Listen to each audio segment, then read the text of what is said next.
who played Mr. Spock on Star Trek, died at his Los Angeles home today. Nimoy's wife confirmed his death to the New York Times. The 83-year-old was suffering from chronic obstructive pulmonary disease he attributed to his years of smoking. Nimoy was hospitalized earlier this week. His career in show business spanned more than 6 decades and included stints as a stage actor, television guest star, series regular, and movie veteran. He also directed a handful of films, including the box office hit 3 Men and a Baby in 1987. The New York Times reports that Nimoy is survived by his wife, 2 children, a stepson, 6 grandchildren, and 1 great-grandchild. By the death of Leonard Nimoy. Nimoy was a poet, a photographer, a director, and an actor.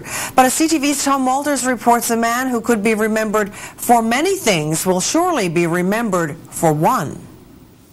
It was not Vulcan, but Boston, where Leonard Nimoy was born, and where he started acting at 8. I always thought I would find my work in playing varied kinds of people. And I enjoyed doing that. He did play varied kinds of people in B-movies and TV guest appearances. That's him with an actor named William Shatner in an episode of The Man from U.N.C.L.E. After that, Nimoy was cast as a half-alien in a very expensive but failed TV pilot. Before Star Trek aired, it was recast. Shatner was added, only Nimoy remained. Live long and prosper. To play a character that perhaps only he could have brought to life. Nothing would be the same about Spock if Leonard Nimoy hadn't played him. Irritation. Yeah. I'm not capable of that emotion. My apologies, Mr. Spock. After a slow start, Nimoy and Shatner became close friends. I first met Bill several years after Star Trek went on the air.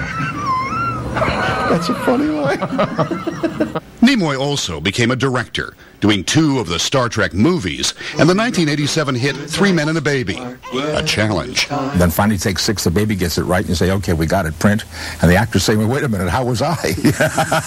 But his relationship with his best-known role was complex, resenting the typecasting and writing an autobiography called I Am Not Spock, then accepting and writing another, I Am Spock. And he still was, even in the most recent Star Trek film in 2013. When people yell Spock on the street, my head turns. And even the cool, rational Spock might understand why Leonard Nimoy is remembered with fond emotion. Logical. Flawlessly logical. Tom Walters, CTV News, Los Angeles. He lived long and prospered, and now we mourn the passing of a television icon. Tonight, E.T. remembers Leonard Nimoy. Live long and prosper. I was an Olympic championship smoker. Inside his battle with COPD decades after quitting smoking. And his hospitalization last week for chest pains. Plus, we open up the E.T. vault and hear the legend in his own words. Emotionally, I think the character helped me as I think the character helped a lot of people. The entertainment world has lost a true icon with the passing of Leonard Nimoy. Hello, everyone. Nancy O'Dell is off. Brooke Anderson is here. He changed TV as Spock, and you didn't have to be a Star Trek fan to be touched by his influence. Who hasn't said, live long and prosper? We all have, and he became famous playing a character who didn't show human emotion. But the love for Leonard Nimoy is universal. Hi, I'm Leonard Nimoy. You're watching E.T. Hi, I'm Spock. Do you feel like a cultural icon? That's what they tell me. I don't go around saying to myself, "Wow, you're a cultural icon." I don't think about it in those terms, but I guess it's true. His last public appearance was in June with his wife at JFK Airport. Leonard used a wheelchair and a breathing tube as his body fought the lung disease COPD, which he had after decades of smoking. It's a habit he quit 30 years ago and always regretted. It is an addiction, and it's not easy to stop. I had to go through a couple of programs. I tell people that I was an Olympic championship smoker. I could smoke in the shower. I could smoke any place.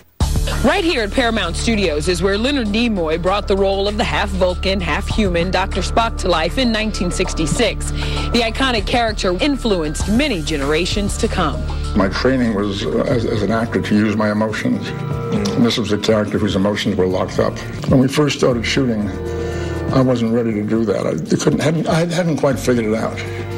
And I learned... be an actor that emotes no emotion. Exactly. Which is genius. Actors emote, that's right. Just over a week ago, Nimoy was rushed to the hospital with severe chest pains and a call to 911. Chest pain, 801 Stone Canyon Road. He died this morning in his Bel Air home. His last tweet, "A life is like a garden. Perfect moments can be had, but not preserved, except in memory." While his character had no emotion, Leonard was a thoughtful man filled with humor, and it always came out when he was with his good friend, William Shatner. I'd like to see if I fit into that uniform. You think you could? No chance, no. Shatner was among the many stars tweeting their thoughts today, celebrating the life of a man who was just as dignified as the character who defined him. He's had such a long experience with this character. It shaped his life, and he's such a generous spirit and such a great guy. I'm very flattered that I look like him. He was a hot younger Spock. Right. But he's a hotter older Spock. Live long and prosper. Our ET Vault is full of priceless moments with Leonard Nimoy, candid conversations. We'll have that for you a little bit later in the show as we continue to remember this great man today. Oh, and the legacy. Yes. Passing of Leonard Nimoy. E.T. has had the great fortune of talking to him many times over the span of decades. He talked about the lasting impact of Spock on all of us, and more importantly, how it even changed him. Live long and prosper. September 8th, 1966, the night we went on the air, after the first episode aired, I called him at his home and I said, "Bill, what do you think of the show, Bill?" That's pretty good. I thought it was pretty good, too. You think it has legs? Speculation is unnecessary, Captain. The answer is clear. Why are the enduring friendship? We're like brothers. We went through a very long and interesting and tumultuous process together. Came out the other side of it as friends. I have been, and ever shall be, your friend. Yes. The series, while it was extremely good entertainment, I think at the same time offered food for thought. Obviously, Tribbles are very perceptive creatures, Captain. Obviously. The messages are there, and there are enough ideas present for people to interpret them as they see fit. We're traveling back to now. We will land in San Francisco in the late 1980s. There are two challenges here. One is to be different, and the other is to try to be consistently better than the previous films. Professionally, Spock has been a great blessing. Emotionally, I think the character helped me as I think the character helped a lot of people. Spock was helpful as a role model, and he was to me. I think I became a much more balanced individual as a result of portraying Spock. The needs of the many outweigh the needs of the few. I have learned never to say never again. I don't know what's next. I have no idea. I didn't think I would be doing television. I'm going back to work in Fringe for J.J. Abrams. I've been waiting quite a long time for this. Who are you? I'm William Bell. I have portrayed a lot of different characters in my lifetime. Certainly Spock was a major, major factor. But I'm not Spock. I never was. Spock? I need to speak with you. When they were interested in Zachary Quinto, they sent me some footage of him. And I saw immediately what the possibilities were. I have made a vow never to give you information that could potentially alter your destiny. I have always felt, particularly with Star Trek, that one must be very careful to see to it that you're not simply cashing in on the title, that the audience has high expectations. I'm delighted with the fact that people care. I shall simply say, good luck.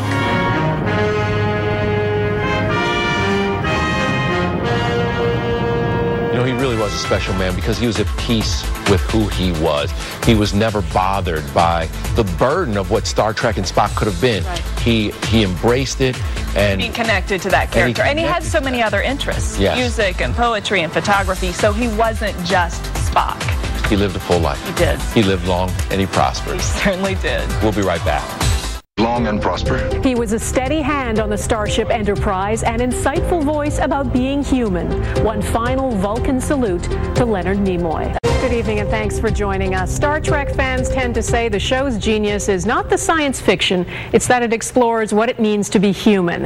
And tonight they are mourning the man who played one of Star Trek's most beloved characters. Leonard Nimoy was Mr. Spock, the logical, philosophical, half-human, half-Vulcan on the Starship Enterprise. Nimoy once said that if he had to be someone else, it would be Spock, because he admired him and respected him. And as Eric Sorensen reports, so did millions. Judson Ellis. As a young actor, Leonard Nimoy had a lot of bit parts, but those pointy ears would define his career. Live long and prosper. He would forever be known as Mr. Spock, the logical, emotionless, yet somehow caring Vulcan. Have I ever mentioned you play a very irritating game of chess, Mr. Spock? Irritating? Ah, yes. One of your Earth emotions. It took a while for TV's Star Trek to catch on, but nerdy fans called Trekkies wouldn't let it go. Spock and those ears were a big reason why. So they want to know, do the ears hurt? You know, very important questions like that. Spock was soon beloved, except, it seems, by the man who played him. Nimoy wanted other roles, didn't like being typecast, wrote the book, I Am Not Spock. And if you're asking a logical decision to make... No, I'm not. He also had a testy relationship with co-star William Shatner. He's the guy. But Spock was very, very popular. And yes, there were tensions. But over time, he gave in to the phenomenon and public affection. In Alberta, he visited Vulcan, the imaginary name of Spock's home planet. Permission to come aboard. Permission granted. And he returned in the blockbuster Star Trek movie franchise, ensuring Spock a place in popular culture for another generation. He was an icon.